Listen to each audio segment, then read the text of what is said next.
Le thème, donc comme je l'ai déjà dit, c'est les langages de Dieu.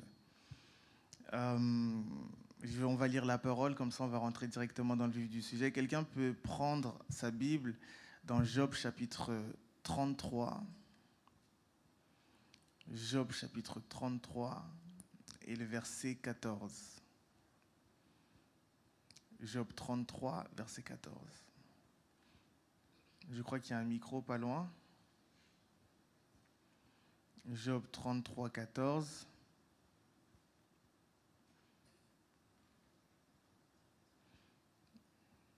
Si quelqu'un peut faire la lecture. Job 33, le verset 14, la Bible dit Dieu parle cependant, tantôt d'une manière, tantôt d'une autre, et l'on n'y prend point garde. Yes. Il parle par des songes, par des visions nocturnes, quand les hommes sont livrés à un profond sommeil, quand ils sont endormis sur leur couche. Alors il leur donne des avertissements et met le sceau à ses instructions, afin de détourner l'homme du mal et de le préserver de l'orgueil. Parole du Seigneur, amen. Alors ici, il y a une phrase, je pense qu'on a déjà entendu. Dieu parle cependant tantôt d'une manière, tantôt d'une autre. Et c'est même pour ça qu'on va aborder ce thème des langages de Dieu. On va essayer de voir c'est quoi le tantôt d'une manière, c'est quoi le tantôt d'une autre. On explique ensuite dans les versets suivants son procédé, mais j'aime bien ce qu'il dit, c'est afin de détourner l'homme du mal et de le préserver de l'orgueil. On verra, ça fait partie des objectifs des langages de Dieu, mais il est important de comprendre premièrement que Dieu parle tantôt d'une manière et tantôt d'une autre, mais l'homme n'y prend point garde. Ok ? Alors finalement, quand on parle de langage, qu'est-ce qu'on veut dire ? Un langage, par définition, c'est la faculté qui permet à un être d'exprimer sa pensée et de communiquer au moyen d'un système, un système de communication. Donc c'est une faculté, c'est quelque chose qui permet à un être, à une personne, à un individu d'exprimer sa pensée. Ça veut dire que quand Dieu parle, la parole de Dieu, les langages de Dieu sont l'expression de la pensée de Dieu vis-à-vis de nous, vis-à-vis de ce que nous vivons, etc. Ok ? Donc Dieu parle parce qu'il pense. Dieu parle parce qu'il veut exprimer ce qu'il pense avec l'individu, avec qui il communique. Et donc cette communication se fait grâce à un système. Donc ça peut être les signes, ça peut être vocal, ça peut être gestuel, mais le système varie en fonction de la personne à qui on s'adresse et en fonction aussi de sa capacité à recevoir. Alors, une des choses que j'ai compris et une des choses qu'explique le verset de Job, chapitre 33, verset 14, c'est que quand on dit que Dieu parle tantôt d'une manière, tantôt d'une autre, et l'on n'y prend point garde, on est comme en train de nous expliquer que Dieu nous partage sa pensée, Dieu nous dit ce qu'il a à cœur de nous dire, ce qu'il veut nous dire, mais le problème, c'est que dans la réception de sa pensée, eh ben, il y a un problème du coup. Dans la réception de ce qu'il veut nous dire, il y a un manque de correspondance.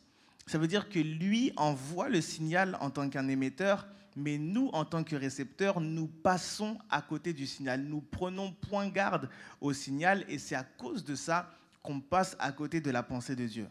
Est-ce que jusqu'ici, on est ensemble ? Ok, donc dans la communication, je crois que je l'ai déjà dit, il y a l'émetteur, le récepteur et le moyen de communication. Donc l'émetteur peut parler, l'émetteur fait son travail, le récepteur peut être présent, mais si le moyen de communication qu'utilise l'émetteur ne correspond pas ou n'est pas compatible avec le récepteur, il y aura un problème dans la transmission de l'information. Ok ? Et c'est important de comprendre ces choses et c'est important, nous, du coup, de nous disposer en tant que récepteurs. Le but de cet enseignement, de cette série, c'est également de nous positionner en tant que récepteurs pour pouvoir capter ce que Dieu veut et capter ce que Dieu dit. Ok ? Nous mettre en accord avec son système de communication. Alors, il y a plusieurs enjeux rattachés au langage de Dieu. J'ai essayé un peu de les lister et c'est ce qui m'a poussé aussi à reprendre cette série parce que c'est une série que j'ai déjà abordée il y a très longtemps.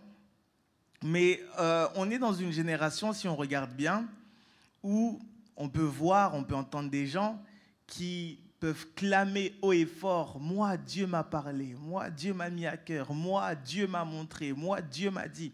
On entend beaucoup de choses comme ça. Et des fois, quand on n'a pas expérimenté les langages de Dieu, eh ben, on se sent étranger à cette chose-là ou à ce vocabulaire-là d'une personne qui peut dire Dieu m'a dit. Comment ça, Dieu m'a dit?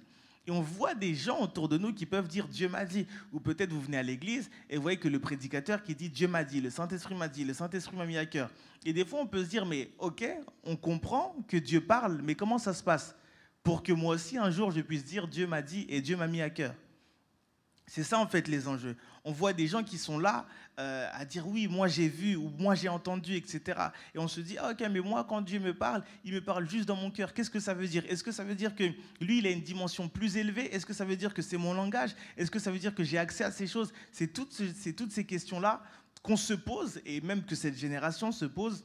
Et le but de cet enseignement, c'est d'essayer de mettre un peu de lumière sur toutes ces choses. Au-delà de ça, quand on regarde les Écritures, on voit des gens qui ont marché avec Dieu par l'écoute de Dieu. On voit des gens qui ont écouté Dieu, on voit des gens à qui Dieu a parlé d'une manière ou d'une autre. Mais dans la Bible, si on enlève les interactions entre Dieu et l'homme, la Bible est pratiquement vide. Parce que la Bible, c'est l'histoire de Dieu en relation avec l'homme.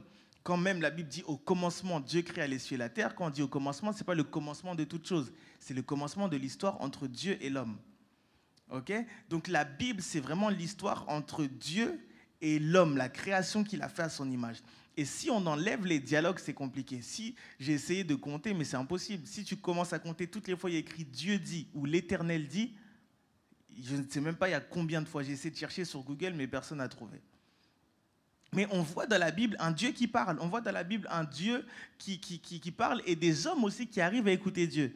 Quelqu'un comme Abraham, on lui dit quitte ta patrie, ta famille, la maison de ton père. Si tu n'écoutes pas Dieu, c'est compliqué de rentrer dans ton appel, de rentrer dans la promesse. Et si tu n'écoutes pas Dieu, tu risques peut-être de faire la mauvaise chose. Peut-être que lui, Dieu lui a parlé comme ça, mais si toi, Dieu ne t'a pas parlé comme ça et que toi, tu prends cette parole-là et tu te l'attribues, tu risques aussi de faire des dégâts. Et au-delà même d'écouter Dieu, c'est des gens qui ont écouté Dieu en continu. Parce que quand on écoute Dieu, l'objectif, ce n'est pas de l'écouter une fois. C'est d'avoir un style de vie où on l'écoute au quotidien. Parce que sinon, tu finiras par tuer Isaac. Alors que Dieu, au dernier moment, veut dire non, ne tue pas ton fils. Imaginez, Dieu dit à Abraham, prends ton fils, ton unique, tue, sacrifie-le pour moi.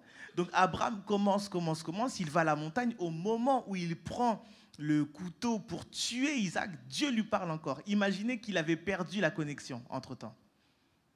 Est-ce que la faute, elle est à Dieu ou à Abraham? Est-ce que vous comprenez ce que je veux dire? Le but est d'écouter Dieu, mais de l'écouter en continu. Ok? Donc, comme j'ai dit, on voit dans la parole de Dieu des gens qui ont écouté Dieu, et on voit aussi un Dieu qui veut parler aux hommes et qui veut avoir une relation avec eux. Le but de Dieu, en tout cas dans notre alliance, c'est d'avoir une relation avec nous.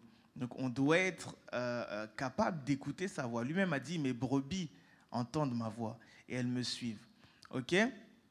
On sait aussi que écouter Dieu, c'est un avantage que Dieu nous a donné et c'est rattaché à notre réussite sur la terre. Je répète, écouter Dieu est un avantage pour nous et c'est une des choses qui nous donne accès à la réussite sur la terre. Est-ce que quelqu'un peut prendre Ésaïe, chapitre 48, versets 17 à 19?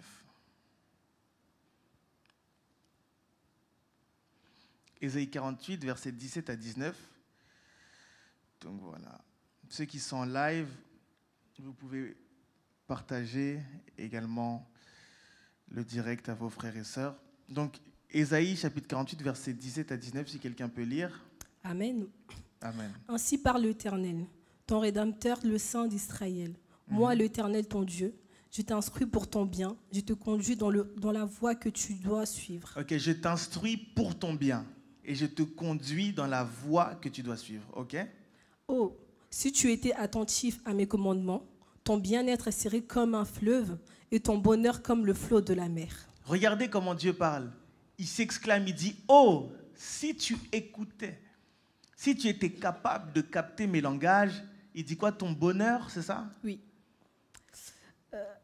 Oui, si tu es attentif à mes commandements, ton bien-être serait comme un fleuve et ton bonheur comme le flot de la mer. Regardez ce qu'il dit. Si tu étais attentif. Ça revient à ce que tout à l'heure on a dit, Dieu parle tantôt d'une manière, tantôt d'une autre, mais l'homme n'y prend point garde. Dans les langages de Dieu, il y a cette notion d'attention, de prendre garde à ce que Dieu veut dire. Et prendre garde, ça commence par avoir la conscience que Dieu est un Dieu qui parle. Est-ce qu'on est ensemble?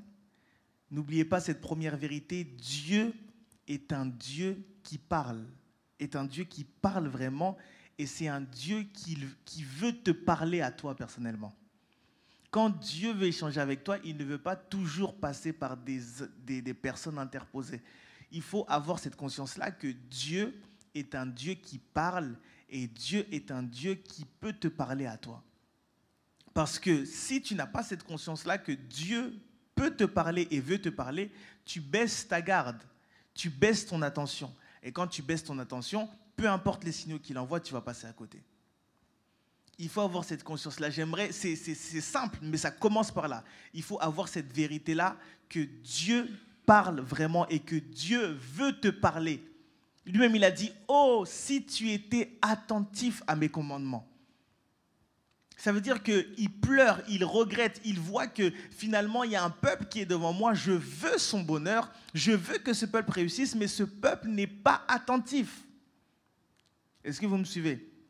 Il faut savoir que Dieu veut te parler et que Dieu peut te parler et que Dieu parle. Il est la parole éternelle. Dieu parle et Dieu parle tout le temps. Est-ce qu'on est ensemble? Je vous dis ça parce que tout à l'heure, si on a le temps, on va passer à la pratique. Et pour passer à la pratique, il faut comprendre que Dieu parle tout le temps et que Dieu peut parler même maintenant. D'ailleurs, Dieu parle par la prédication. Il y en a qui entendent des mots, il y en a qui entendent la parole de Dieu. Est-ce que vous me suivez? Mais il faut d'abord savoir que Dieu est un Dieu qui parle. J'aimerais que tu puisses intérioriser cette vérité et que tu puisses te dire, Dieu peut aussi me parler et Dieu veut me parler. Quand tu as déjà cette conscience-là, en fait, ton niveau d'attention est plus élevé et tu prends garde à chaque détail de ta vie parce que tu te dis que Dieu peut utiliser ce détail pour parler. Des fois, la quantité de la parole qu'on reçoit est déterminée par la quantité d'attention qu'on donne à Dieu et par la conscience qu'on a de cette vérité-là que Dieu peut parler et que Dieu parle. Est-ce qu'on me suit? Est-ce qu'on est ensemble? Ok? J'ai dit peut-être tout à l'heure, par la grâce de Dieu, on va passer à la pratique. Mais il faut savoir que Dieu parle. Ça veut dire que même tout de suite là, Dieu parle. Dieu tout de suite, pendant qu'on parle, pendant que je parle, il est en train de parler. Il y a quelqu'un qui a donné un exemple. Il a donné l'exemple d'une chaîne de radio. Ok? Si je prends mon antenne et que je mets la bonne fréquence sur la radio, j'entends quelqu'un qui est en train de parler, donner les informations. Est-ce que cette personne a commencé à parler quand j'ai trouvé la fréquence ou est-ce que cette personne parlait déjà? Est-ce qu'on est ensemble? Me répondez? La personne parlait déjà. Alors qu'est-ce qui s'est passé? La personne parlait, mais je n'avais pas encore trouvé la fréquence.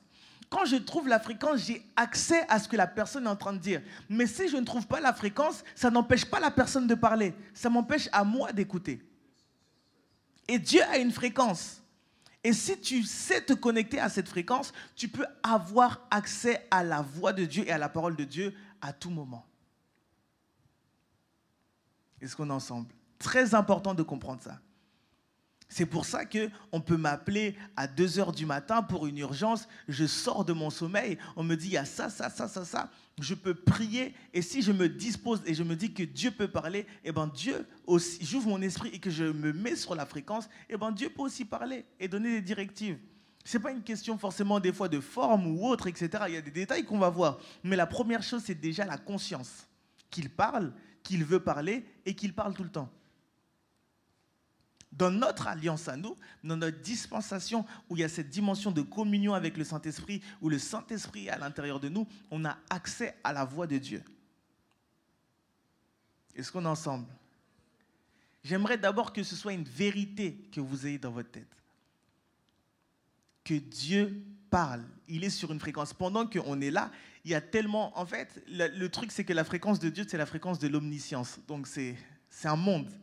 Il y a tellement d'informations. Ce n'est pas une fréquence, on va dire, fixe. On va dire, ce que je veux dire, c'est que dans sa fréquence, il y a encore des fréquences, si vous voulez. Pour dire, parce que c'est Dieu. Ce n'est pas une chaîne d'information où il y a juste une information qui passe, etc. Mais quand tu touches à la fréquence de Dieu, il y a maintenant plusieurs fréquences. Il y a plusieurs flux dans sa fréquence. Ça veut dire que tu peux avoir accès à des informations sur ta vie, tu peux avoir accès à des informations sur ton environnement, sur ceci, dépendamment de la fréquence que tu touches pendant que tu es en train de te connecter à la voix de Dieu. Est-ce qu'on est ensemble? Ça va, je ne suis pas trop compliqué pour l'instant. La deuxième vérité, c'est qu'on peut tous écouter Dieu. On peut tous écouter Dieu. Si je pose la question, qui a accepté Jésus-Christ ici? Levez la main. Ok. Si vous avez accepté Jésus-Christ, c'est que vous avez entendu Dieu. C'est que Dieu vous a parlé. C'est impossible d'accepter Jésus-Christ si Dieu ne t'a pas parlé. Alors si vous êtes là et que vous avez tous donné votre vie à Jésus-Christ, c'est que vous pouvez tous écouter Dieu. Mais des fois, le problème, c'est qu'on s'attend que Dieu parle différemment de la manière dont il nous a parlé quand on a donné notre vie à Christ. Alors que des fois, de la même manière qu'il a parlé à ton cœur, c'est de la même manière qu'il continue à parler. Des fois, de la même manière qu'il a parlé par tes pensées, c'est de la même manière qu'il continue à parler. Mais toi, tu penses que comme tu as accepté Christ, ce langage-là expire et tu dois rentrer dans les visions et les apparitions. Non. Je répète, qui a accepté Christ? Vous pouvez tous écouter Dieu. Est-ce qu'on est ensemble? Christ lui-même est la parole. Si tu as reçu Christ, tu as reçu la parole. Tu as, d'une manière ou d'une autre, écouté la voix de Dieu. Chacun a son témoignage. Il y en a, c'était dans les pensées, il y en a, c'était une conviction, il y en a, c'était des fois une apparition, etc. Mais si tu as accepté le Seigneur Jésus-Christ, c'est qu'en vérité, tu as écouté Dieu. Et si tu as écouté Dieu pour rentrer dans le royaume, c'est que tu peux écouter Dieu en étant dans le royaume. On est ensemble? Ok? Et il y a même certaines choses qui seraient impossibles à accomplir. Dieu, on voit dans sa parole qu'il nous donne des instructions qui nous démontrent clairement qu'on peut écouter Dieu. Sinon, Dieu ne nous aurait pas dit prier sans cesse. Parce que la prière, c'est un dialogue, c'est un langage. Dieu ne peut pas te dire prier sans cesse s'il ne te donne pas la capacité de parler et d'écouter sans cesse. On est ensemble? Ok. Alors, c'est très important de comprendre ça. Et aujourd'hui, on va essayer de faire une petite étude de cas pour vraiment rentrer dans la découverte des langages de Dieu. Ok. Alors, cette étude de cas concerne deux catégories de personnes. La première catégorie de personnes que ça concerne, c'est les gens qui n'ont pas découvert, on va dire, la manière dont Dieu leur parle. Et ça concerne aussi des gens qui ont déjà une manière d'écouter Dieu, mais qui veulent, on va dire, élargir leur manière d'écouter Dieu. Ok? Donc ça concerne des gens qui se disent « Oh, comment Dieu parle, etc. etc. » Je vais vous donner plein d'indications, mais ça concerne aussi des gens qui disent « Ah, mais moi, Dieu me parle que dans les rêves. Donc si je ne rêve pas, ça veut dire que Dieu ne me parle pas. » C'est faux. Je reviens à ce que j'ai dit tout à l'heure, c'est une question de fréquence, c'est une question de réception, c'est une question de bien se disposer pour écouter Dieu. Amen. Et l'étude de cas qu'on va avoir, c'est l'étude de cas du jeune Samuel. Amen. On est ensemble? Samuel. Samuel, ça veut dire Dieu a entendu. Ok? Samuel, déjà dans la définition de son nom, ça veut dire Dieu a entendu. Et donc on va voir comment celui qui a été entendu de Dieu a commencé, lui, à entendre Dieu. Parce que Samuel, c'est une réponse à une prière. Dieu a entendu. Mais si Dieu entend et que Samuel n'entend pas, il y a un problème dans la communication. Est-ce qu'on est ensemble? Alors, on va prendre nos Bibles dans 1 Samuel, chapitre 3. 1 Samuel, chapitre 3, versets 1 à 11.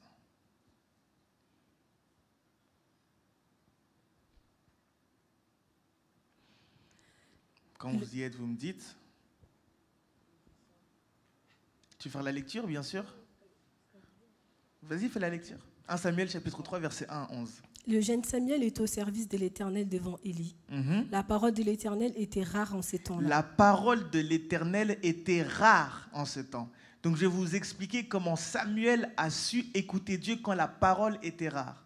Alors que nous sommes dans une dispensation où la parole est répandue. Donc si vous savez écouter Dieu quand la parole se fait rare, vous saurez écouter Dieu à tout moment. Continue. Les visions n'étaient pas fréquentes. Ok. En ce même temps, Élie, qui commençait à avoir les yeux troublés et ne pouvait plus voir, était couché à sa place. La lampe de Dieu n'était pas encore éteinte. My God. Et Samuel était couché dans le temple de l'Éternel, où était l'arche de Dieu. Alors l'Éternel appela Samuel. Il répondit, « Me voici ». Il courut vers Élie et dit, « Me voici car tu m'as appelé ». Élie répondit, « Je n'ai point appelé.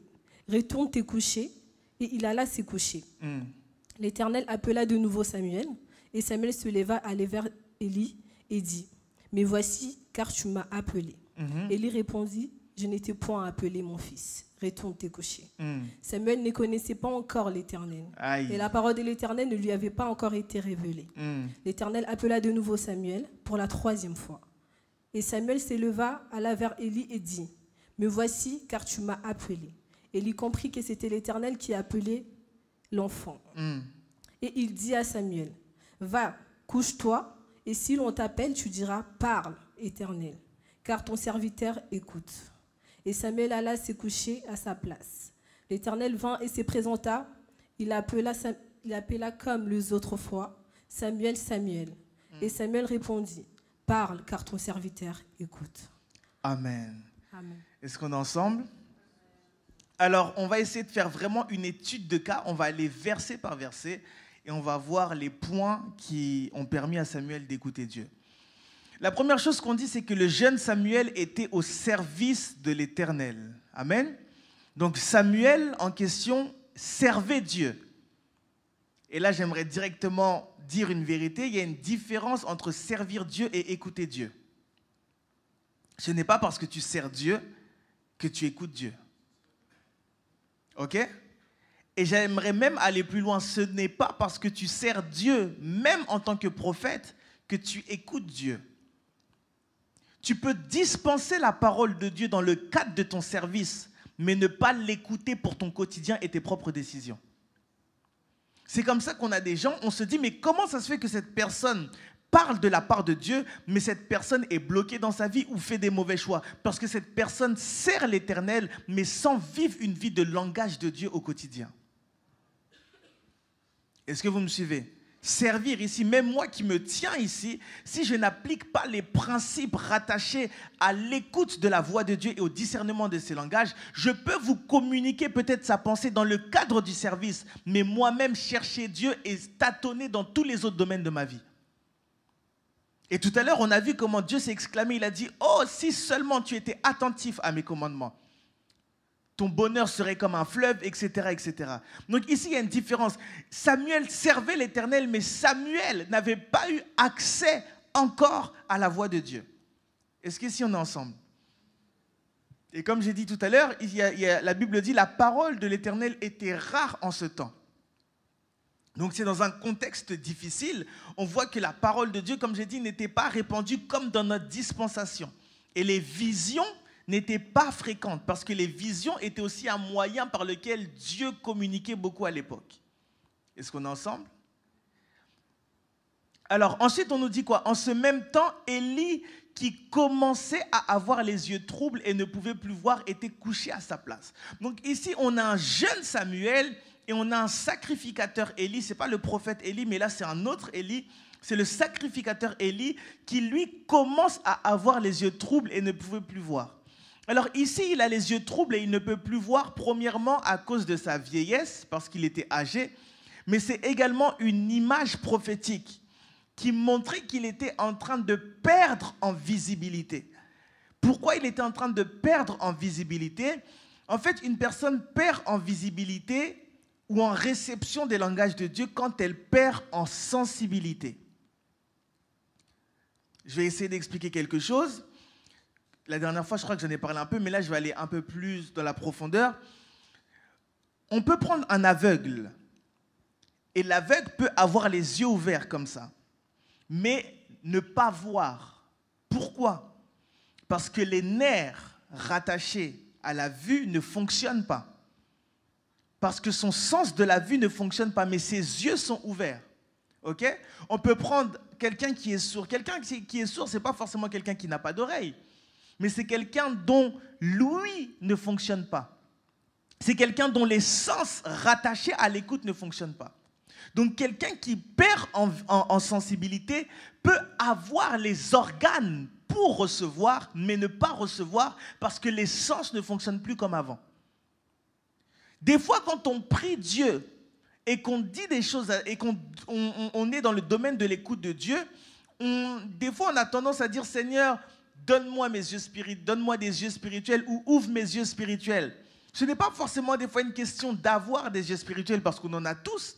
Ce n'est pas une question forcément d'avoir des yeux spirituels ouverts parce que c'est possible qu'ils soient ouverts, mais c'est surtout une question de sensibilité, de vue spirituelle. Ce n'est pas les yeux, c'est la vue spirituelle. Est-ce qu'on est ensemble? Ce n'est pas les oreilles spirituelles, c'est lui, c'est la capacité, le sens qui est rattaché à l'organe. C'est ça qui est important. Et ici, on a quelqu'un qui est en train de baisser en sensibilité. Il a les yeux troubles et ne peut plus voir. Comme j'ai dit, c'est l'image de sa vieillesse, mais c'est l'image de la baisse de sa perception et de sa sensibilité. Maintenant, je vais vous expliquer pourquoi il a perdu en sensibilité. Le sacrificateur Élie ici était le père de deux jeunes hommes qui s'appelaient Ophni et Phinehas. Ophni et Phinehas étaient dans le temple, c'était ses enfants, mais Ophni et Phinehas ne servaient pas Dieu comme il fallait. Ils volaient dans les offrandes, je crois qu'ils couchaient avec des filles. Ophni et Phinehas étaient les enfants du sacrificateur, mais ne marchaient pas selon les standards du sacerdoce. Le problème est que le sacrificateur Élie voyait ces choses, mais ne disait rien. Voyait ces choses et n'était pas choqué par ces choses. Est-ce que vous me suivez? Alors, quand il voit ces choses et qu'il n'est pas choqué par ces choses et que ses yeux s'accoutument à voir ce genre de choses dans le sacerdoce qui en réalité ne correspondent pas aux standards de Dieu, sa sensibilité est automatiquement affectée. Est-ce que vous me suivez? C'est très important ce que je suis en train de vous dire. Quand nous regardons des images à la télé, quand nous voyons des choses à la télé et que nos yeux s'accoutument à la nudité, à la violence et qu'on n'est plus choqué dans nos sens spirituels, ça veut dire que nos sens spirituels sont en train de diminuer dangereusement. C'est pour ça que la stratégie du diable, c'est de nous bombarder tellement de sorte à ce qu'on s'habitue à la chose. Et nous, on pense que c'est une bonne chose parce qu'on s'habitue, on dit ça ne nous fait plus rien. De toute façon, il y a tous les jours des personnes nues. Donc quand je vois quelqu'un qui est nu, ça ne me fait plus rien. Tant que si ça ne te choque plus, c'est que ta sensibilité spirituelle est en train de diminuer.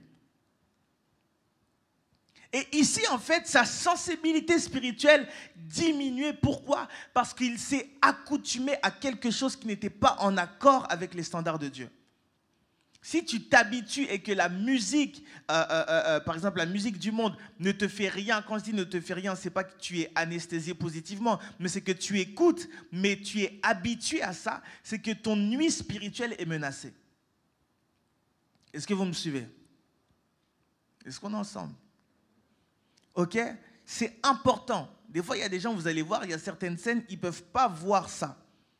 Pourquoi? Parce qu'ils ont une sensibilité et un standard qu'ils ont gardé avec leurs yeux qui leur permettent de continuer à recevoir des choses de la part de Dieu. Pourquoi dès le bas âge, le diable a attaqué ou attaque les générations avec la pornographie et toutes ces choses? C'est juste pour tuer et crever les yeux des prochains Samson. Parce que quand Samson a les yeux crevés, même si ses cheveux poussent, il ne sert à rien. Alors dès le bas âge, et dans la jeunesse, le diable bombarde les gens avec la pornographie et toutes ces choses, de sorte à ce que nos yeux s'habituent à ça et baissent en sensibilité. Est-ce qu'on est ensemble? Comprenez ces choses, c'est très important. Une personne qui veut écouter Dieu au travers tous ses sens doit consacrer ses sens. Et si tu es là et que Dieu te parle beaucoup dans des rêves, fais attention à tes yeux.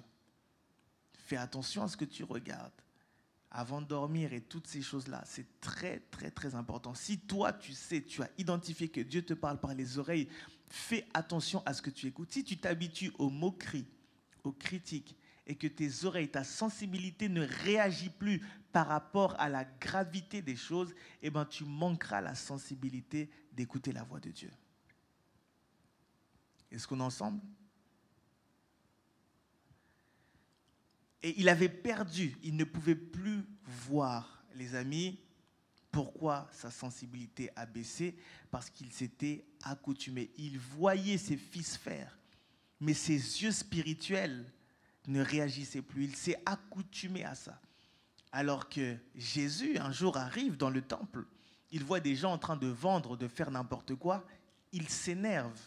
Il réagit. C'est l'expression de le bon état de ses sens spirituels. Est-ce qu'on est ensemble? Quand tu es là dans un milieu et que tu écoutes des gens en train de rigoler, se moquer, avoir des propos orgueilleux, arrogants, et que ça ne te dérange pas à l'intérieur de toi, sache que tes sens spirituels sont menacés.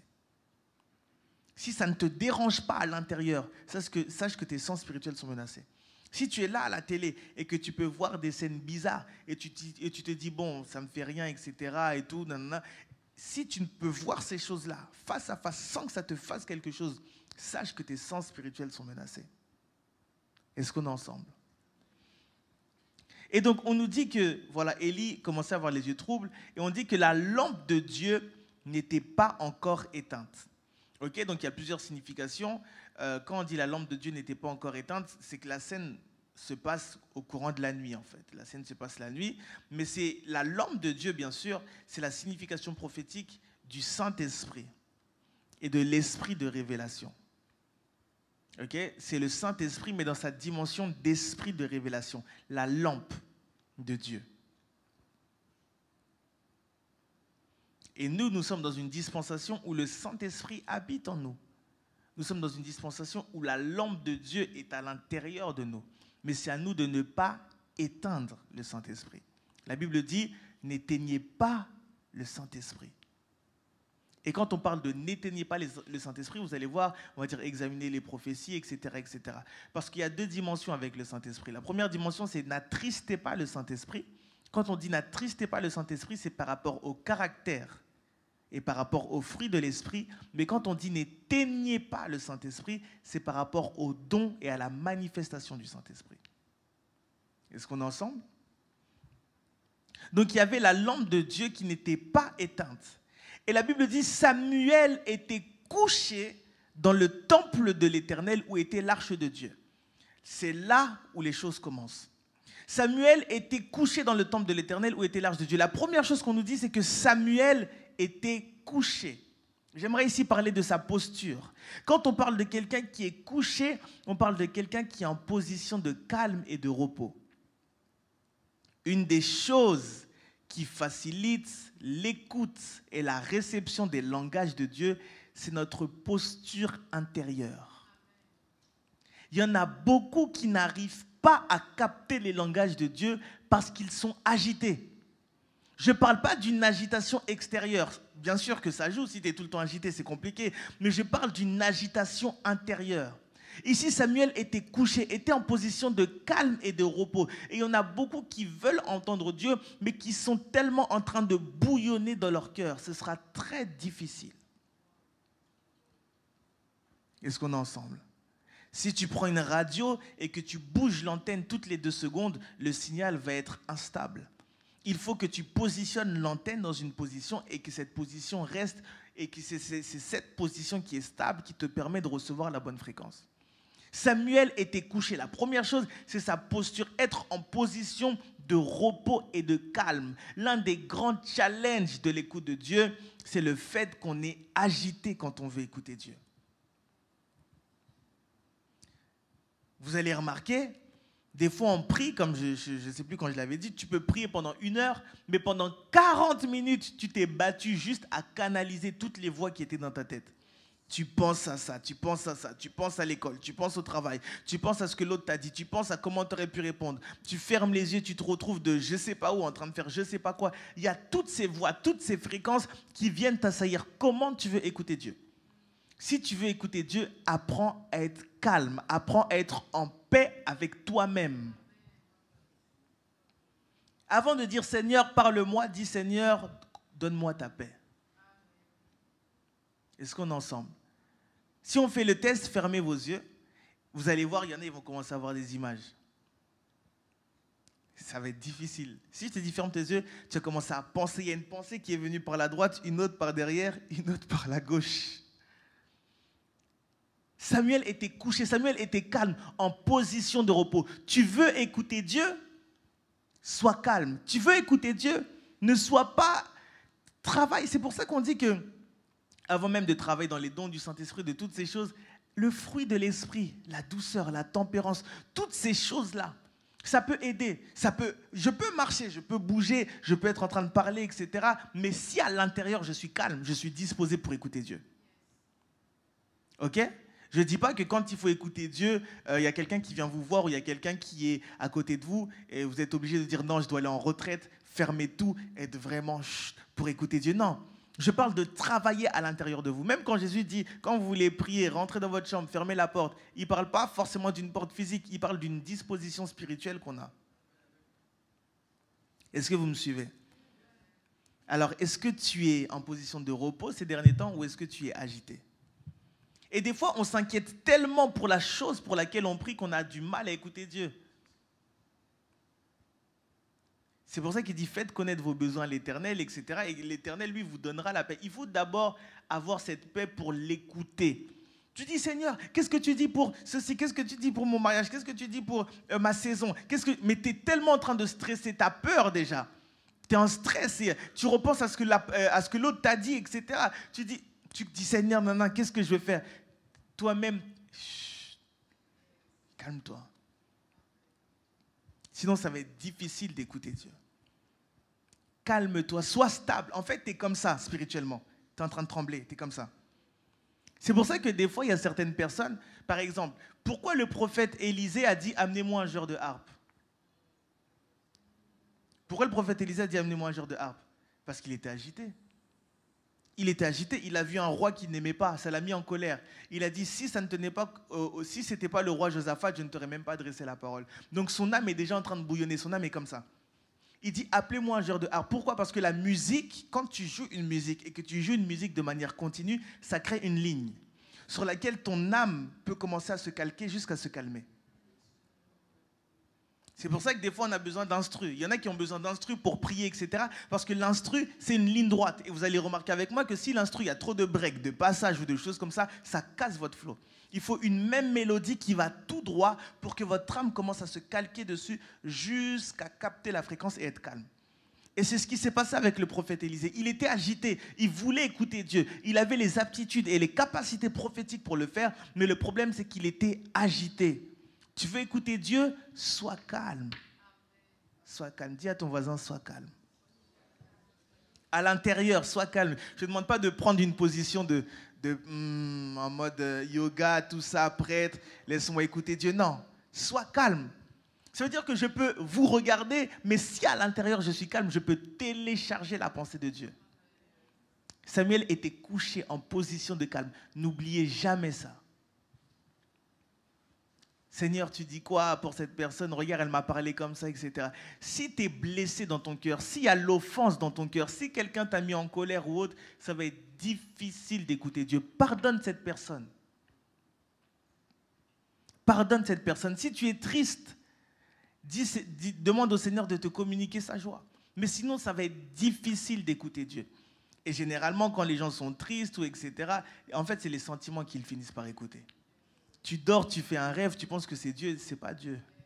La Bible dit qu'il y a des rêves qui viennent par l'excès des activités. Il y a des rêves qui viennent par... Tu as tellement fait de choses dans la journée que ça te suit la nuit. Il y a des rêves qui sont le résultat de ton subconscient qui jette des choses, qui fait le tri en fait. Il y a un tri dans ton subconscient et il y a comme une poubelle et ça sort et toi tu vois le rêve et tu comprends rien. Tu te dis mais qu'est-ce qui s'est passé? Et des fois même, être agité te fait écouter Dieu, mais avec un grand manque de précision. Ou bien il y a un mélange, tu fais un songe, au début c'est clair, et après il y a des scènes, tu dis mais comment ça se fait que j'ai commencé comme ça? Au moment où vous voulez me parler, je me suis retrouvé en Inde, et il y a des éléphants qui m'ont regardé, et puis après, je sais pas, j'ai pas compris, il y a une bombe qui a explosé, et tout, et après je me suis réveillé. Pourquoi? Parce que tu étais calme, mais il y a tellement de choses dans ton âme, et ton subconscient commence à rejeter des choses que ça emmène la confusion dans ce que tu vois. Est-ce qu'on est ensemble? Qui a vu des éléphants? Parce que je vois des gens rigoler.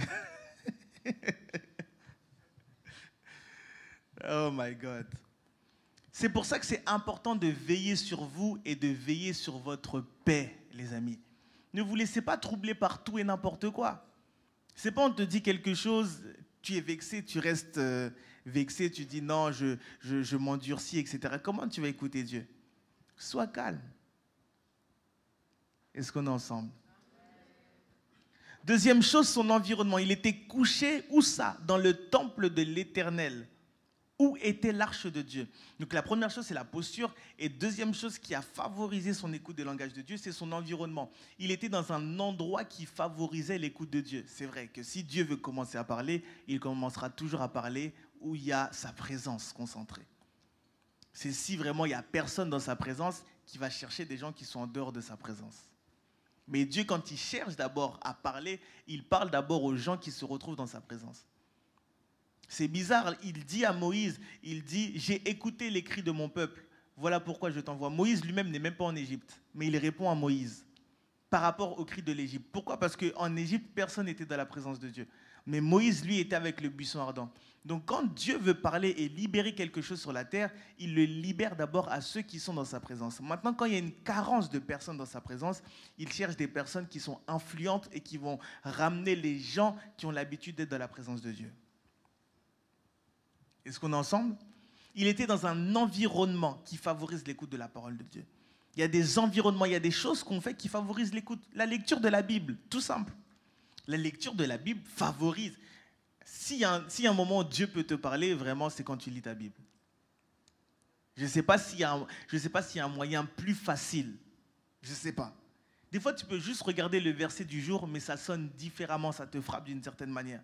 Si vraiment il y a une manière dont Dieu peut te parler, c'est vraiment par la lecture de la parole de Dieu. Si tu ne lis pas la Bible et que tu cherches à ce que Dieu te parle, je ne sais pas, tu n'es pas logique en fait. Le moyen vraiment où je peux ouvrir ma Bible ici et je commence à écouter Dieu. D'ailleurs, la première manière par laquelle j'ai commencé à écouter la voix de Dieu, c'est par la lecture de la parole de Dieu. Ce que je faisais, c'est que je lisais la Bible.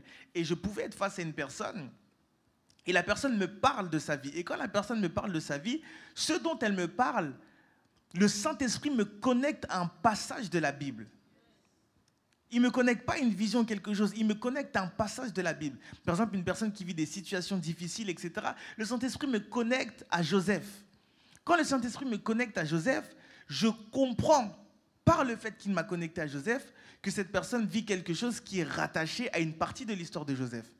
Alors, quand je discute avec la personne et quand je lui communique la pensée de Dieu, je sais que comme Joseph, ça a commencé comme ça et ça s'est fini comme ça et qu'au milieu, il y a eu ça et que Joseph a eu telle attitude, je sais dire à cette personne, il faut que tu puisses avoir telle attitude parce qu'il va se passer ça.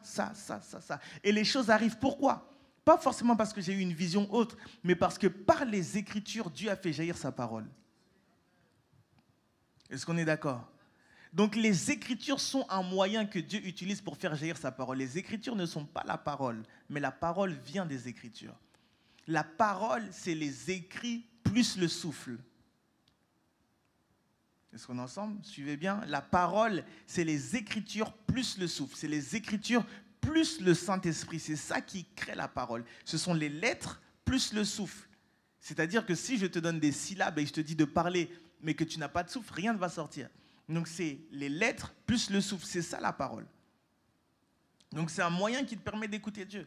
La communion entre les frères et sœurs, c'est un moyen aussi qui permet d'écouter Dieu. Bien sûr, de la prière, de l'adoration et dans une attitude disposée. Quand vous vous captez et que vous parlez ensemble et que vous parlez de rien, vous perdez votre temps. Vous vous faites du mal alors que vous êtes dans des environnements où Dieu peut parler. Je sais que moi j'ai grandi avec des frères et sœurs où même jusqu'aujourd'hui, J'ai des frères et sœurs, des frères où on se voit, on parle, mais au bout d'un moment, on s'arrête. Qu'est-ce que Dieu dit? Et Dieu parle à chaque fois. Ce n'est pas parce qu'on a des dimensions, etc. C'est parce que là où 2 ou 3 sont réunis, il est là. Et des fois, vous êtes 2, vous êtes 3, et vous mangez, et vous rigolez, et vous parlez de tout, sauf de savoir qu'est-ce que Dieu dit, alors que c'est l'un des moyens que Dieu peut utiliser pour te parler et aussi pour t'aiguiser dans l'écoute de la voix de Dieu. Et c'est un cadre qui est safe pour l'expression des langages de Dieu. Ça veut dire que c'est un endroit où tu peux partager quelque chose que Dieu t'a mis à cœur sans avoir peur d'être jugé ou de rater ou autre parce que vous êtes entre frères et sœurs. Si Dieu te met quelque chose à cœur et que tu n'es pas sûr, tu n'es même pas obligé de dire Dieu m'a dit. Tu dis pendant qu'on priait, j'ai eu dans mon cœur voilà une personne qui était triste, etc., dans ta famille et tout, nanana. Si la personne elle dit franchement, j'arrive pas à voir, ok, il n'y a pas de souci, etc., on continue à prier.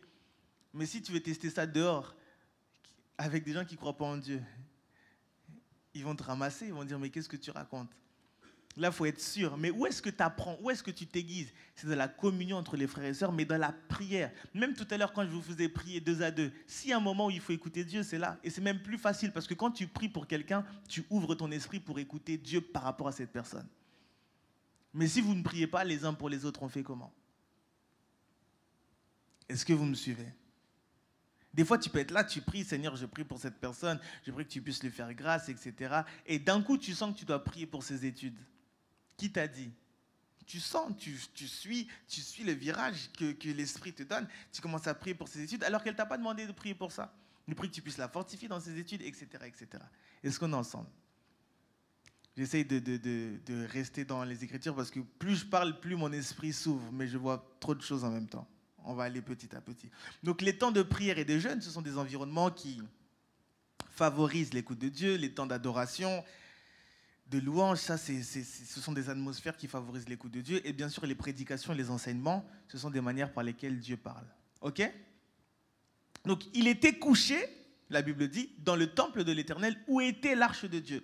La Bible dit ensuite, alors l'Éternel appela Samuel. Il répondit, me voici. Suivez bien cette partie. La Bible ne dit pas, l'Éternel parla à Samuel. Mais la Bible dit, l'Éternel appela Samuel. Est-ce qu'on est ensemble? Là, quand il dit Samuel, il n'est pas en train de parler avec Samuel. Il est en train de lancer un signal d'appel. Ce n'est pas parce que Samuel a entendu Samuel qu'il a écouté Dieu. Il a écouté le signal, mais il n'a pas écouté Dieu. Si je prends mon téléphone et que j'appelle Laetitia, Laetitia voit mon appel, mais si elle ne décroche pas, elle n'a pas accès à ma voix. À chaque fois que Dieu veut te parler, il va d'abord t'appeler. Il va d'abord t'envoyer un signal. Est-ce que vous me suivez? On est ensemble? Pourquoi plusieurs passent à côté de ce que Dieu veut leur dire? Parce qu'ils considèrent le signal comme la voix. Alors que le signal est l'appel. Le signal, c'est ton téléphone qui vibre. Mais c'est quand tu dis allô à la bonne personne qui t'appelle que tu peux écouter sa voix. Voilà pourquoi Samuel entendait son nom, mais Samuel n'entendait pas la parole parce que c'est comme si je reçois un texto de Laetitia et moi je réponds à Ambre. Laetitia m'envoie un texto. Bonjour pasteur, comment ça va? Et moi je dis à Ambre, oui, et ça va bien et toi? C'est exactement ce que Samuel est en train de faire. Dieu l'appelle et il prend le téléphone et il prend son autre téléphone pour dire oui, Élie. Et il y a des gens qui veulent écouter Dieu, mais quand Dieu envoie le signal, ils n'arrivent pas à comprendre que le signal est un signal de Dieu pour ensuite leur parler. C'est comme ça que Dieu a fait pour le buisson ardent. Il dit Moïse, Moïse. Moïse dit oui. Et après il dit enlève tes sandales parce que c'était le réseau de communication. Enlève tes sandales pour que tu puisses te mettre sur la bonne fréquence. Mais quand Dieu parle, il appelle d'abord. Il envoie un signal. Et il y en a plusieurs qui ont mal interprété le signal. Le signal, des fois, ça peut être la solitude. Le signal, des fois, ça peut être une fatigue avant de dormir. Le signal, des fois, ça peut même être une fatigue pendant que tu pries. Le signal, ça peut être tellement de choses. Mais il faut que tu puisses comprendre qu'avant que Dieu parle, il y a des signaux. Et c'est en fonction de comment tu réagis au signal que tu peux avoir accès au reste de la transmission. Est-ce qu'on est ensemble? Des fois, tu es là, tu es posé quelque part et tu sens que tu as envie de prier en langue. Et tu parles en langue. Et des fois, tu ne sais pas que c'est un signal. Est-ce que je parle à quelqu'un? Ou il n'y a que moi qui suis content de dire ces choses? Des fois, on peut être là. My God, Dieu est tellement extraordinaire. Des fois, tu peux être là, tu regardes une personne. Tu fixes la personne. Quand tu fixes la personne, tu es concentré, par exemple, que sur sa montre. Et tu ne sais pas pourquoi c'est que sa montre qui t'intéresse. Alors que c'est un signal, mon Dieu. Et tu as juste à dire, parle Seigneur, ton serviteur écoute. Et Dieu va commencer à te parler du temps dans lequel la personne est. C'est beau les langages de Dieu. Est-ce que vous comprenez? La Bible dit l'Éternel appela. L'Éternel, on n'a pas dit l'Éternel parla. On n'a pas dit l'Éternel dit. On a dit l'Éternel appela. Ça commence par un appel, par un coup de fil, par ton téléphone qui vibre, ton esprit qui vibre. Quelque chose qui capte ton attention, qui attire ton attention. Comme Moïse, c'est le buisson qui a attiré son attention. Il y a des choses comme ça. Un jour, j'ai lu un passage dans le livre d'Ézéchiel. La Bible dit quelque chose. La Bible dit Dieu apparaît à Ézéchiel. Il dit à Ézéchiel, va à tel endroit et c'est là-bas où je te parlerai. Mais pourquoi tu ne lui dis pas tout ici? Parce que là, j'envoie le signal. C'est à lui de répondre en se positionnant comme il faut et de dire, allô, je suis là, ton serviteur écoute. Est-ce que quelqu'un maintenant se souvient d'un signal qu'il a raté? Lève ta main, on ne va pas vous juger. Mais Dieu a tellement de manières de parler qu'il faut capter les signaux de Dieu. Avant qu'il parle, la Bible dit « l'Éternel appela ». Il va d'abord t'inviter. Dieu n'impose pas sa parole comme ça. Il va t'inviter. Surtout quand c'est la première fois qu'il veut te parler et surtout quand il veut débloquer un nouveau langage dans ton esprit. Il veut débloquer un nouveau langage dans ton esprit. Tu vois que tu n'arrives plus à rêver. Tu vois que ces derniers temps, tu rêves moins alors que Dieu te parlait beaucoup dans des rêves. Tu te dis, mais qu'est-ce qui se passe? Ça ne veut pas dire que Dieu ne parle pas en cette saison, parce qu'on n'est pas à l'époque où la parole de l'Éternel se faisait rare. Non. C'est peut-être que Dieu veut t'emmener dans une nouvelle école. Il y a l'école de Daniel, il y a l'école de Jérémie, il y a l'école d'Ézéchiel, il y a l'école d'Ésaïe, il y a l'école de Joël, il y a l'école de Job, il y a tellement d'écoles. Il y a l'école d'Adam, il y a tellement d'écoles. Et tu dis, mais le Seigneur me parle que par rêve, mais c'est vrai que ces derniers temps, je ne rêve plus trop, qu'est-ce qui se passe? Sois attentif aux signaux. Il y a des choses, bien sûr, qui ne bougent pas, comme la lecture de la parole de Dieu. Et même pendant que tu seras en train de lire la parole de Dieu, tu vas voir que Dieu a aussi parlé de cette manière. Après, tu te dis, oh, mais le Seigneur parle aussi de cette manière. Et tu te disposes. Est-ce qu'on est ensemble? Et il courut vers Élie. Oh my God. Donc, il entend Samuel. Samuel, au lieu de rester calme, il s'agite. Au lieu de rester calme, il fait quoi? Il court. Il s'agite. Et il y en a, Dieu commence à leur parler. Il s'agite. Il parle trop vite sans avoir eu toute l'information. Et il reste bloqué en chemin. Oh my God. Non, je vous dis la vérité. Parce que j'ai déjà fait ces tests à plusieurs reprises. Je peux être là. Et je suis là, peut-être je fais un live Instagram ou autre, j'échange avec des gens. Et je dis, mais pendant que je te regarde, ou soit il y a quelque chose qui m'interpelle, ou pendant que je regarde, il y a un prénom qui vient. Je dis, mais il y a ce prénom qui vient. Oui, c'est ma cousine, oui, nanana. J'ai couru. Parce que je n'ai pas la suite. Et la personne me dit, oui, c'est ma cousine qui s'appelle, je sais pas, Annabelle. Ah, je dis, ah ok, gloire à Dieu. Et là, je reviens vite pour dire, mais Seigneur, tu dis quoi? Mais il y a des gens, ils voient qu'il y a l'appel, ils répondent à l'appel, ils restent calmes. Ok, Seigneur, pourquoi? Dans leur calme, hein. Seigneur, pourquoi il y a sa montre? Parce qu'il y a ça. Ok. En fait, plus tu poses des questions, plus Dieu aussi va donner des réponses parce que tu es déjà sur la fréquence. Une fois que tu es sur la fréquence, fais tout pour rester sur la fréquence. Et coule dans cette fréquence. Sur ça, des fois, vous allez entendre des gens qui disent cool, flow. Parce que quand tu es sur la fréquence, déjà, c'est très sensible parce qu'un tout et un rien peut te faire sortir de la fréquence. Je peux être dans une fréquence, j'entends ça. Je fais ça, je quitte la fréquence. Parce que j'ai perdu mon calme intérieur. Et lui, il entend la voix, il court.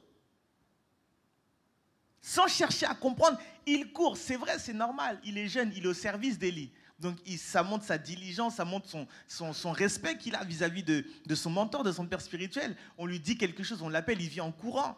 Il se dépêche, il montre qu'il est là, il est disponible. C'est pas mauvais. Mais il avait une vitesse dans la mauvaise direction. Cours vers Dieu, si tu veux. Mais si tu cours, tu vas dans la mauvaise direction. C'est pour ça que même dans l'écoute de Dieu, le plus important, comme j'ai dit, c'est la fréquence, c'est de capter la direction. La vitesse, tu vas petit à petit. Mais il y en a qui courent, mais qui vont dans le mauvais sens. À quoi ça sert? Est-ce qu'on est ensemble? Et le truc avec une fréquence, c'est que quand tu es sur cette fréquence, tu peux aussi couler, même si ce n'est pas une bonne fréquence. Il y a des gens qui coulent, mais qui coulent sur une mauvaise fréquence. Et quand tu ne fais pas attention, tu continues à couler sur cette fréquence.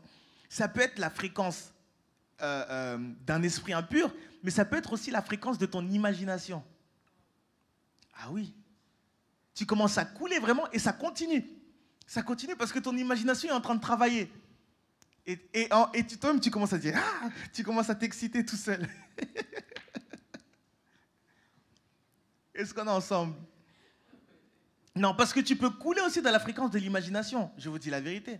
Si je dis à quelqu'un ici, imagine une ville avec ceci, commence à habiter cette ville, commence à designer cette ville, on va couler dans l'imagination. On va dire, je vois cette ville, je vois un bâtiment, etc., etc. Tu peux couler dans l'imagination. Je vois rue Flandre, nanana, un bâtiment vert, rouge. Tu peux couler aussi dans ce qu'on appelle ta projection, la projection visuelle. Ça peut être des fois ta mémoire visuelle, des fois ça aussi, ça m'est déjà arrivé. Ça veut dire que j'essaye de me connecter à la voix de Dieu, et au lieu de me connecter à la fréquence de Dieu, je me connecte à la fréquence d'un souvenir ou d'un ancien service. Et là, ça me tue. Et je dis, Seigneur, qu'est-ce que tu dis? Qu'est-ce qui se passe? Et au lieu de recevoir une direction, je reçois le message que j'avais reçu à l'époque. Je dis, mais j'en ai pas besoin maintenant. Là, j'ai besoin de la voix de Dieu maintenant, de ce qu'il dit aujourd'hui.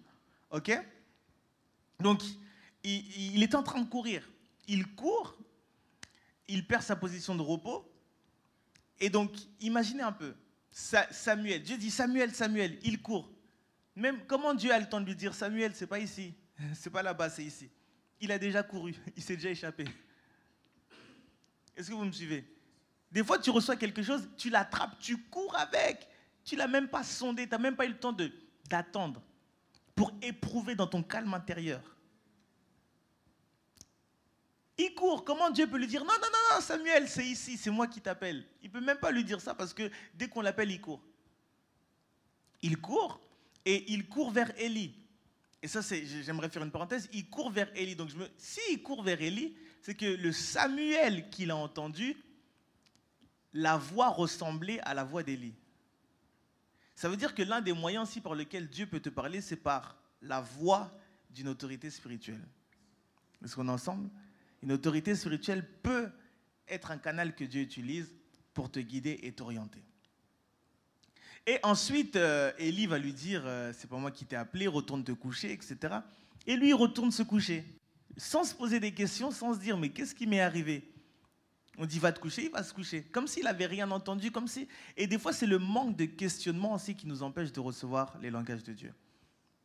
On a le droit de questionner tout ce qu'on reçoit. Même la Bible dit, examinez les prophéties, retenez ce qui est bon. On a le droit de questionner Dieu, on a le droit. On a le droit. Gédéon a questionné Dieu. Gédéon a dit, tu m'as parlé, j'aimerais un signe, j'aimerais un deuxième signe.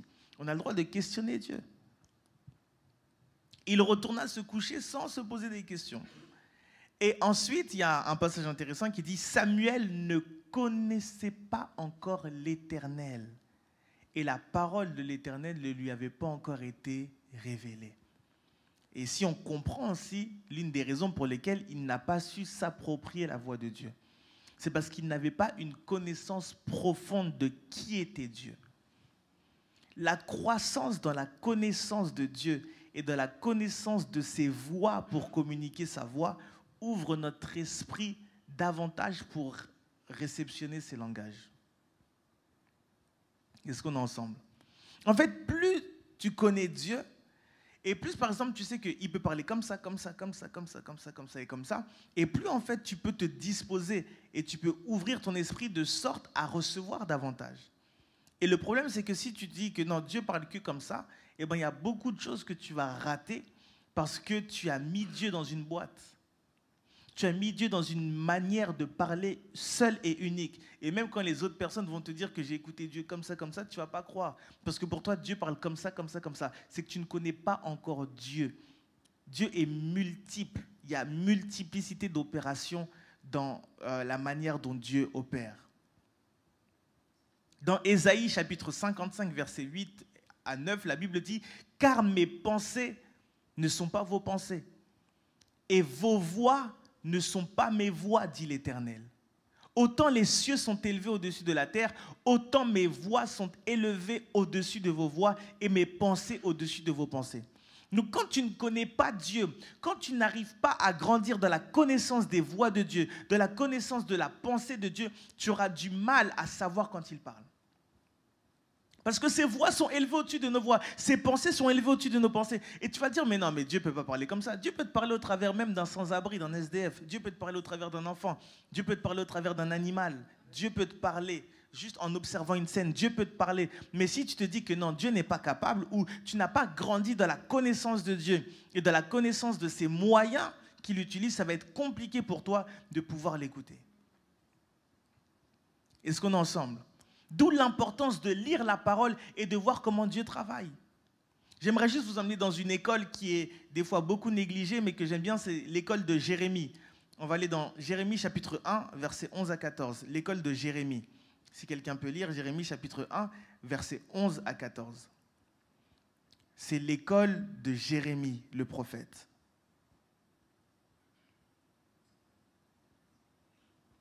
Jérémie chapitre 1, versets 11 à 14. S'il y a quelqu'un qui peut lire.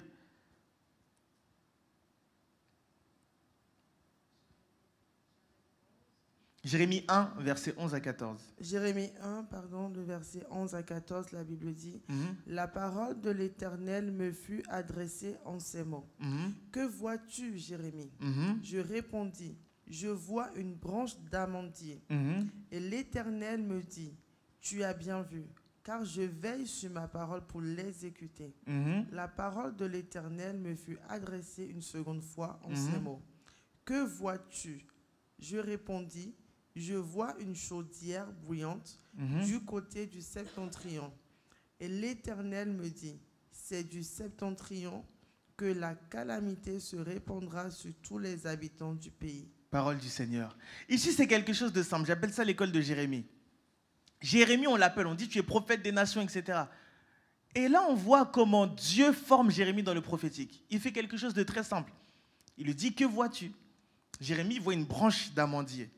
Il dit, je vois une branche d'amandier. Il lui dit, ok, tu as bien vu, sache que je veille sur ma parole pour l'accomplir. Pourquoi? Parce que l'amandier, en Israël, on l'appelait l'arbre veilleur. On lui dit, ok, comme tu as vu l'amandier qui est l'arbre veilleur, sache que moi, je veille sur ma parole. Il lui dit ensuite, que vois-tu?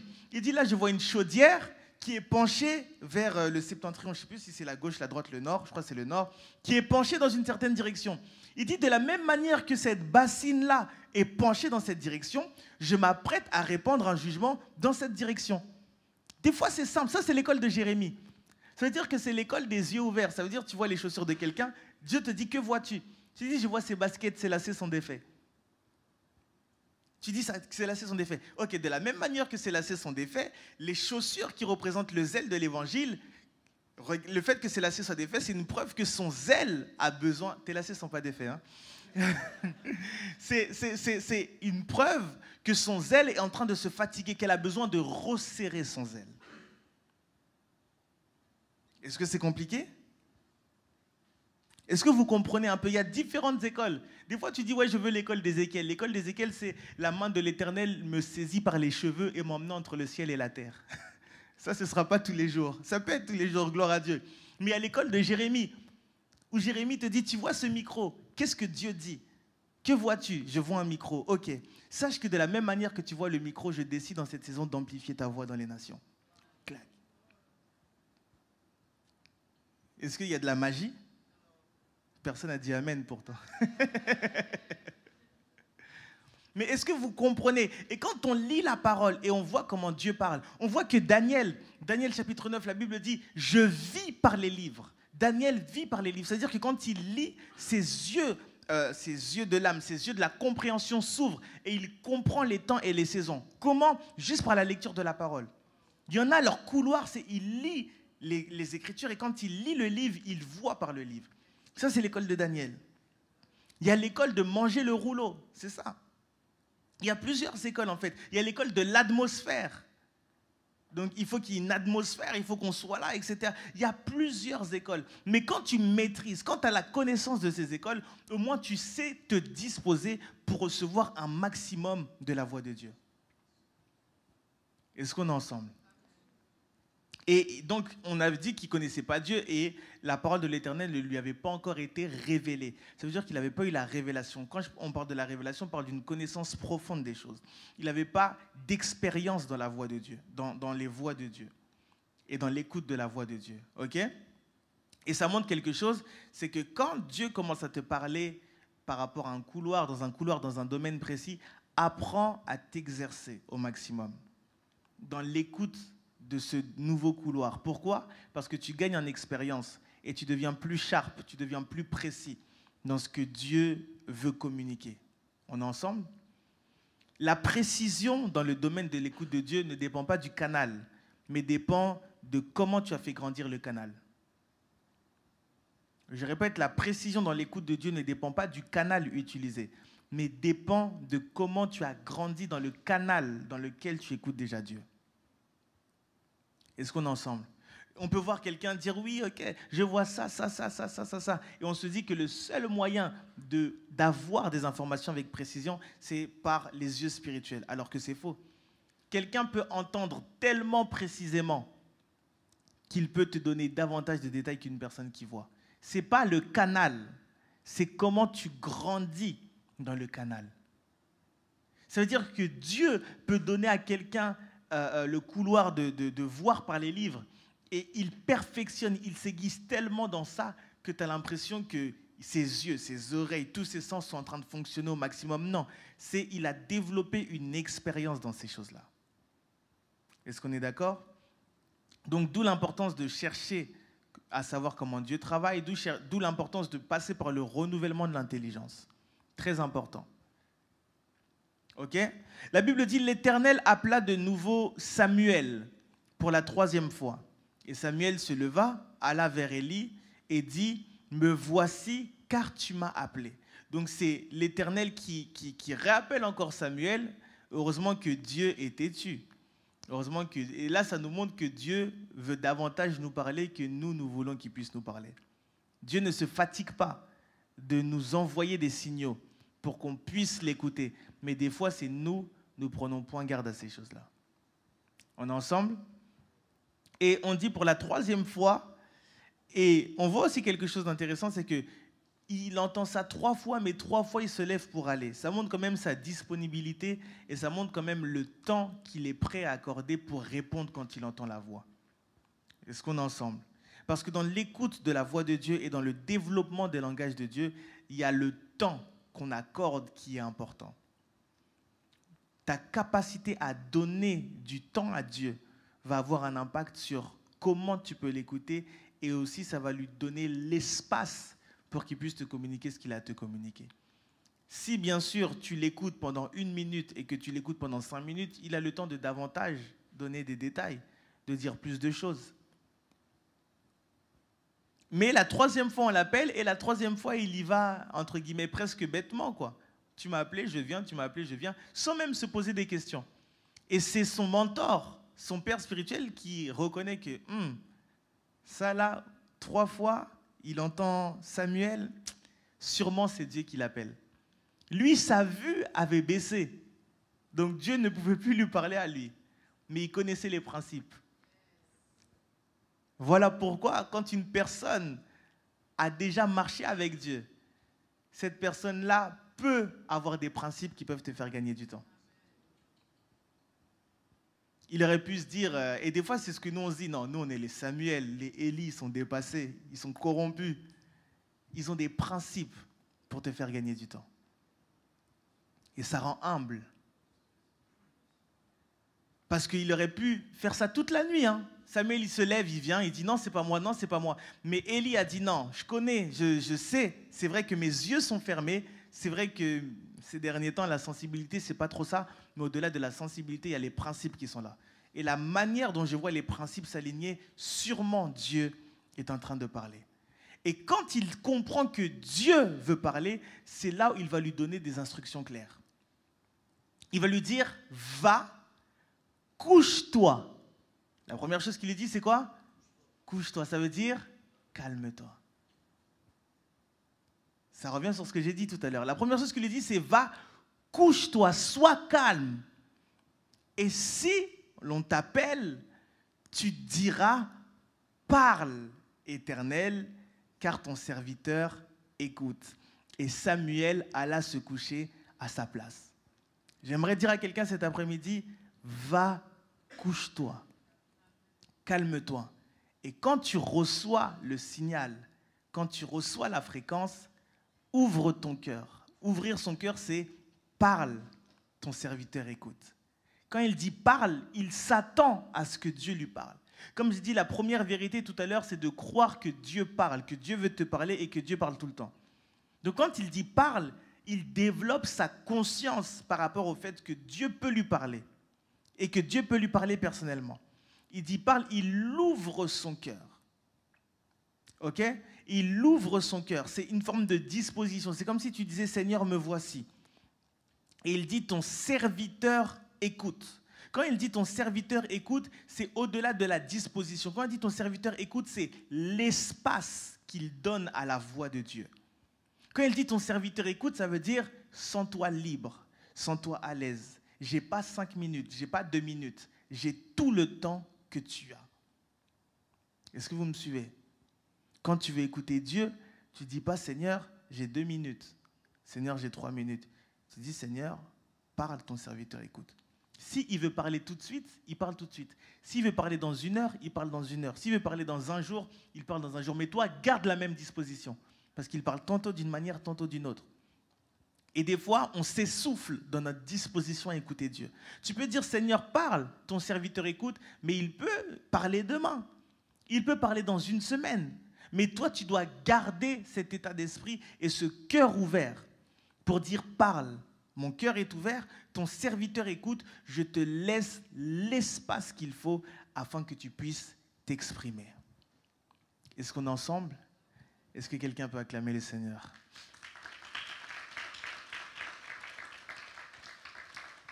Et c'est comme ça que Dieu a commencé cette fois-ci à lui parler et lui révéler les choses. Et c'est comme ça qu'il est devenu ce qu'il est devenu. Et il écoutait Dieu clairement et de différentes manières parce qu'il a grandi dans l'écoute des langages de Dieu.